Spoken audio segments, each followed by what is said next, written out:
जंग का मैदान और उस जंग के मैदान का इकलौता बादशाह भारत। भारत जंग की तैयारियों में तो जुट ही गया है। इसी क्रम में हम भी आपको भारत की एक एक शक्ति से अवगत कराने के लिए तैयार हैं। आज आपको बताएंगे भारत की सबसे बड़ी ताकत के बारे में, जिसे जंग का बादशाह भी कहा जाता है। आपको जानकर हैरानी होगी कि इस हथियार में इतना दम है कि यह अकेले किसी देश को हरा सकता है। इसलिए इसको हम अपनी भाषा में जंग का बादशाह कहते हैं। दोस्तों, आज हम इस खबर का विश्लेषण करेंगे। विश्लेषण भारत की सबसे बड़ी ताकत का, विश्लेषण कारगिल के विजय वीर का। अगर हम इस हथियार को भारत की सबसे बड़ी ताकत कहें तो यह गलत नहीं होगा। खैर दोस्तों, इस खबर के साथ साथ आपको दूसरी खबर से भी रूबरू करवाएंगे, जिसमें ऋषि सुनक ने रूस के खिलाफ एक ऐसा कदम उठाया जिसे रूस विरोधी कम भारत विरोधी ज्यादा कहा जा रहा है। तो बने रहिए हमारे साथ, आपको बताएंगे कि आखिर ऋषि के इस कदम की आलोचना क्यों हो रही है। लेकिन उससे पहले मुख्य खबर का रुख कर लेते हैं। दोस्तों, भारत की ताकत अब कई गुना बढ़ चुकी है, क्योंकि सेना के लिए रक्षा अनुसंधान एवं विकास संगठन यानी कि DRDO एक ऐसा महाबली दे चुका है जिसको देखकर दुश्मनों की रूह कांप जाएगी। इस तोप को किसी भी स्थान पर लेकर तैनात किया जा सकता है, चाहे पाकिस्तान की सीमा हो या फिर चीन की सीमा के पास लद्दाख में। मतलब दोनों ही देशों के लिए ये काल का काम करेगी। आज बात करेंगे दुनिया की सबसे ताकतवर आर्टिलरी गन ATGS की। सबसे पहले सवाल यह आता है कि ATAGS यानी कि एडवांस टोर्ड आर्टिलरी गन सिस्टम क्या है। दोस्तों, जैसा कि इसका नाम एडवांस टोर्ड आर्टिलरी गन सिस्टम से ही जाहिर है कि ये टोर्ड गन यानी कि ऐसी तोप है जिसे ट्रक से खींचा जाता है। हालांकि दोस्तों, ये गोला दागने के बाद बोफर्स की तरह कुछ दूर खुद ही जा सकती है, यानी कि गोला दागो और भागो। इस तोप का कैलिबर 155 mm है। मतलब यह है कि इस आधुनिक तोप से 155 mm वाले गोले दागे जा सकते हैं।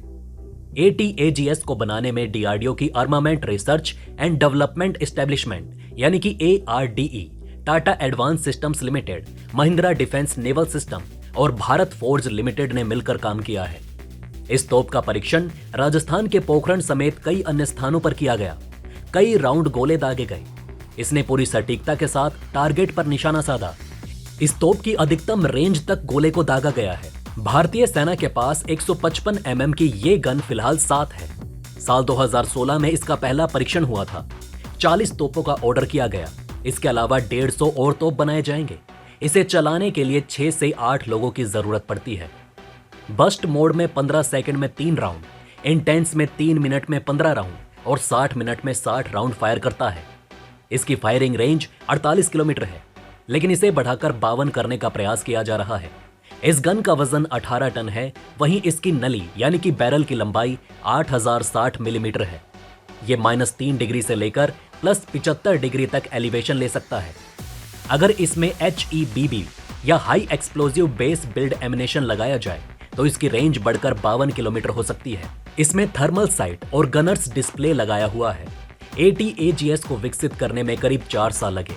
इसके ऑर्डिनेंस सिस्टम और रिकॉइल सिस्टम की वजह से इसमें थोड़ी देरी हुई। इसे सबसे पहले 26 जनवरी 2017 को गणतंत्र दिवस परेड पर लोगों के सामने प्रदर्शित किया गया था। अब तक इसके 6 से 7 परीक्षण हो चुके हैं। भारत के पास इस तरह के अन्य और भी तोप हैं।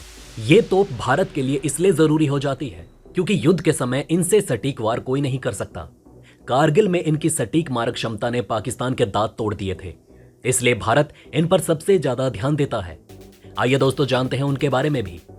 धनुष 155 mm 45 कैलिबर टोर्ड हॉबिट्जर धनुष को साल 2019 में भारतीय सेना में शामिल किया गया। यह बोफर्स तोप का स्वदेशी वर्जन है। फिलहाल सेना के पास 12 धनुष हैं। 114 का ऑर्डर गया हुआ है, जिनकी संख्या अंत में बढ़कर 414 की जा सकती है। अब तक 84 बनाए जा चुके हैं। इसे चलाने के लिए 6 से 8 क्रू मेंबर की जरूरत पड़ती है। इसके गोले की रेंज 38 किलोमीटर है। बस्ट मोड में यह 15 सेकंड में 3 राउंड दागता है। इंटेंस मोड में 3 मिनट में 15 राउंड और स्टैंडर्ड मोड में 60 मिनट में 60 राउंड, यानी कि जरूरत के हिसाब से दुश्मन के छक्के छोड़ा सकता है। इसके बाद आता है howitzer. 155 mm light टोर्ड howitzer America से भारत मंगाया गया। करीबन 110 हॉविट्जर भारतीय सेना में तैनात हैं।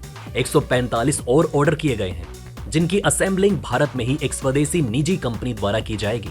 इस हॉविट्जर ने अफगानिस्तान युद्ध, इराक वॉर, सीरिया वॉर समेत कई युद्धों में अपना बेहतरीन प्रदर्शन दिखाया। इसे चलाने के लिए 8 क्रू मेंबर की जरूरत पड़ती है। ये 1 मिनट में 7 गोले दाग सकता है। इसके गोले की रेंज 24 से 40 किलोमीटर है। इसका गोला करीब 1 किलोमीटर प्रति सेकंड की गति से चलता है। इसके बाद आता है बोफोर्स। दोस्तों, भारत के पास कुल 410 बोफोर्स तोप हैं, जिन्हें 2035 तक धनुष होवित्जर से बदल दिया जाएगा। इस तोप का गोला 24 किलोमीटर तक जाता है। यह 9 सेकंड में 4 राउंड फायर करता है। कारगिल युद्ध के समय इसी तोप के गोलों ने हिमालय की चोटियों पर बैठे पाकिस्तानी दुश्मनों को मार गिराया। अब भारत के पास इससे बेहतर धनुष होवित्जर है। अब दोस्तों, आप कमेंट बॉक्स में बताइए कि आपको क्या लगता है कि सच में भारत की ये आर्टिलरी गन जंग के मैदान में बाजी पलटने में सक्षम है। और ये जरूर बताइएगा कि आपको भारत की इस ताकत के बारे में जानकर कैसा लगा। अब आइए दोस्तों, दूसरी खबर की तरफ बढ़ते हैं, जहां सुनक ने आते ही रूस के खिलाफ बड़ा कदम उठा लिया, जिसका सीधा ताल्लुक भारत से है। ब्रिटेन की सरकार ने रूस के खिलाफ गुरुवार को बड़ा कदम उठाया। पीएम ऋषि सुनक के नेतृत्व वाली सरकार ने रूस की 18 बिलियन पाउंड की संपत्ति को फ्रीज करने का फैसला किया। ये संपत्ति रूस के अमीर लोगों और संस्थाओं की है। ब्रिटेन की सरकार की ओर से रूस के खिलाफ ये अब तक की सबसे बड़ा एक्शन माना जा रहा है। ब्रिटेन की ओर से अब तक रूस की जितनी भी संपत्तियों को फ्रीज किया गया, उसकी तुलना में ये 6 बिलियन पाउंड अधिक है। अब आपको तो पता ही है कि रूस किस तरीके से भारत का जिगरी है। भारत ने जंग में अब तक रूस को आंच भी नहीं आने दी, लेकिन ऋषि तो भारतवंशी हैं। अब किसी भारत के आदमी द्वारा उसी के जिगरी के खिलाफ कदम उठाना कितना सही है। अब आप इसे कमेंट बॉक्स में बताइएगा कि एक भारतवंशी द्वारा रूस के खिलाफ कदम उठाना कितना सही है। अगर आप ऋषि के इस काम का समर्थन भी करते हैं, तब भी बताइएगा कि क्या भारतवंशी होना खुद के राष्ट्रवाद के आड़े नहीं आना चाहिए। क्या ऋषि ने ब्रिटेन के हक में यह फैसला लेकर सही किया। दोस्तों, आपको बता दें कि रूस और यूक्रेन के बीच 8 महीने से अधिक समय से लड़ाई चल रही है। शुरुआती वक्त में बढ़त बनाने के बाद पुतिन की सेना अब यूक्रेन से पिछड़ती नजर आ रही है। रूस के रक्षा मंत्री ने बुधवार को यूक्रेन के दक्षिणी शहर खैरसान और उसके आसपास के क्षेत्रों से पीछे हटने की घोषणा की।